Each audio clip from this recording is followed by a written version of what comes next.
NFL trade deadline sellers coming at you here on NFL Daily by Chat Sports. The deadline, November 3rd, 4 p.m. Eastern Time. So let's take a look at some teams that need to be shipping out some assets. First team, yeah, it's the New York Jets. Hey, they're already doing that. They shipped off Jordan Willis, shipped off Steve McClendon, managed to get draft picks back for those guys. Nice. The Jets process, I think, is pretty damn clear. Yep. Sell. Like, just get rid of any guy that is not going to be part of your long-term plan. Yes. Because if you're bad this year, oh, no, we got Trevor Lawrence. Like, you're worried about the draft picks. So, as a result, these guys here, last year of their contracts, Bradley McDougall, Brian Poole, who's good, by the way, and would probably get you the best turn, a very, very good, I think, top 10 nickel corner in the NFL.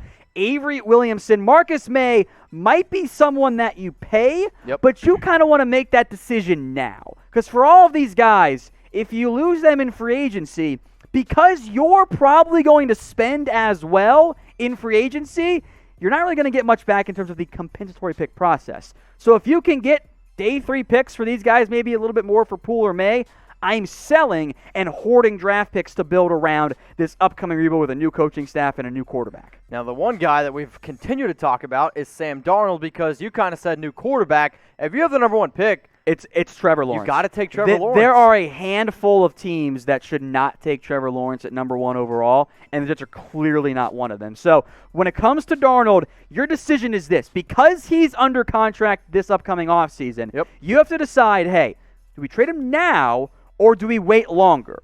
And I think for the Jets, their decision is going to be, let's wait.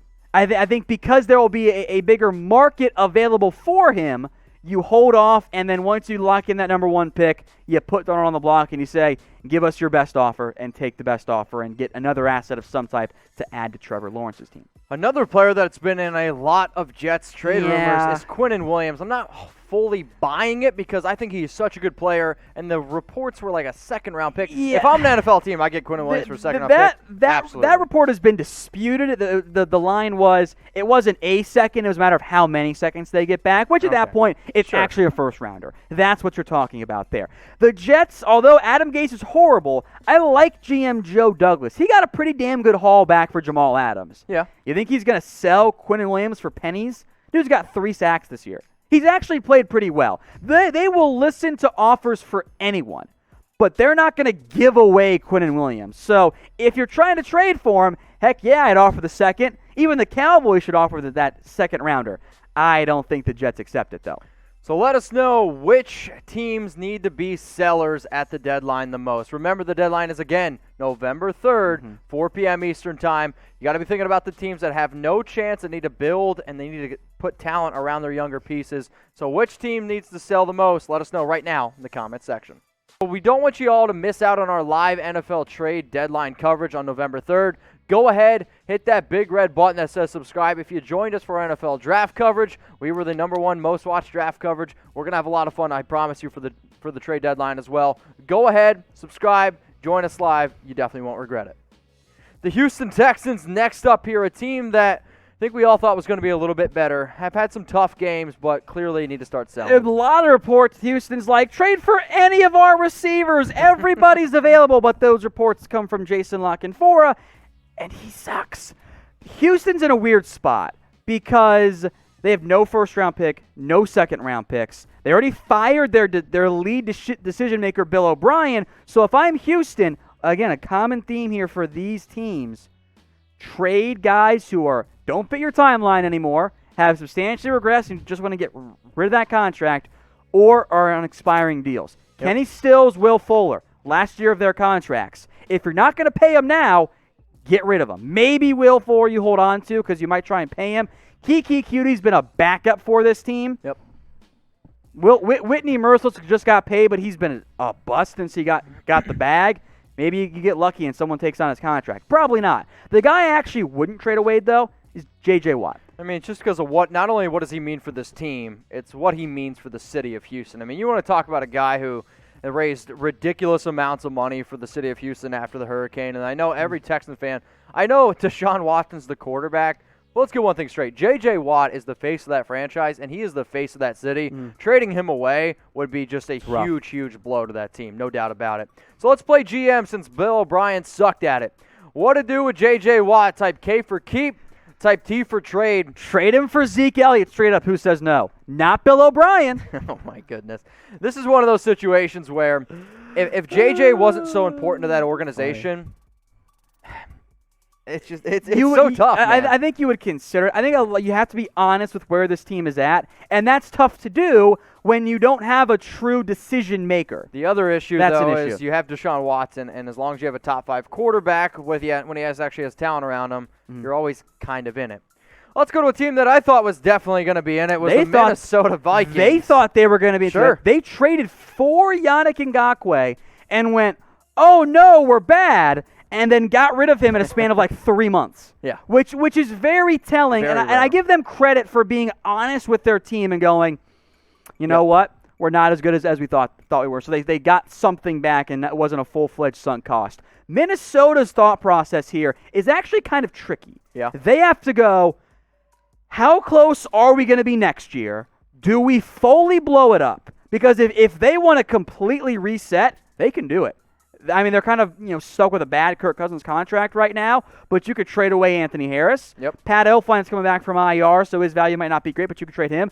Riley Reiff makes a lot of sense to trade. He's not and I think Reiff in particular makes the most sense as a trade chip for Minnesota because there are contenders out there that desperately need offensive line help. And Riley Reiff's not great, but I've seen starting linemen out there who are a lot worse than him. Get something for him. Kyle Rudolph, not a long-term fit going forward, I don't think, because Irv Smith's the future there. And if you really want to blow it up and you're Minnesota, you should maybe shop Harrison Smith. Now, I don't think that they should, because I think that front office is going to go, no, we can compete next year. We want to keep Harrison. He's under contract. But there would be interest in him, and there'd be a lot of interest in him. As there should be. Also, there's been a lot of interest in these NFL face masks. Make sure you guys are staying safe out there, doing the right things. Go to chatsports.com/stay safe. Now, we've been selling these things like crazy, but it's for a good cause, and we want you all to just, do the right things. I know we would love to be able to go to some NFL games, and I'm hoping that we can go soon. Just do your part. I know my dad's always like, well, I don't know if I want to wear my mask. Dad, wear your mask. Chatsports.com/stay safe is how you get it. They come in packs of 4, 3, 2, and if you got a favorite player out there, maybe they have a mask for him. As you can see, Lamar Jackson. Think of the big-name players on your teams. You can get their masks. Chatsports.com/stay safe. You can find that link. It'll be available for you in the comments and in the live chat. Next team here, and that's going to be second to last team, the Atlanta Falcons, where this is a tough team to wrap my mind around because I look at the offense, I'm like, they can move the football, but then they also lose games that they should never lose. I mean, again, they lost another one to the Lions this past week. Kind of like Houston, Atlanta's in a weird spot where they don't have the decision makers left. Correct. GM Thomas Dimitroff, head coach Dan Quinn, fired. Yep. They got interims in there more or less. The CEO, Rich McKay, is in charge. So that they'll listen to trade offers. Of course. But I think the two big names here, Matt Ryan, Julio Jones, in part because of their contract situation, probably aren't going to get dealt unless they get just some wild trade offer. Sure. However, again, I'll emphasize this point. Make your decisions. Are you going to pay Keanu Neal? Are you going to pay Tack McKinley?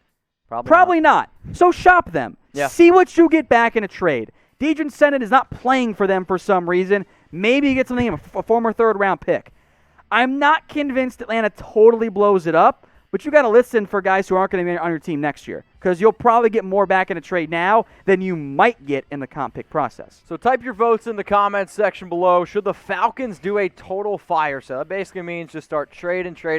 Blow it up. Why for yes and Maybe. For no? I'm actually going to type my why for yes because to me, they are so behind every other team in that division where if you actually want to be able to have a chance to compete against the Buccaneers, a chance to compete against the Saints, heck, even the Panthers have really impressed me this season, and I have a lot of confidence in Matt Rule. To me, that means that, yes, you need to blow it up, start rebuilding, because right now you're not getting it done. You might want to blow it up then after the season. That way you can let whatever GM head coach combo you hire have control over that process. I think the last thing Atlanta wants to do is trade away all of their assets, probably for not ideal value, and be like, okay, we're rebuilding. Who wants the job? Not going to be quite as appetizing.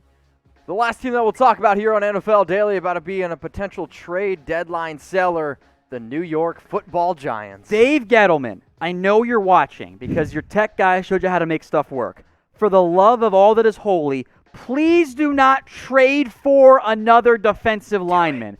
Don't trade for Leonard Williams again. In fact, trade one away.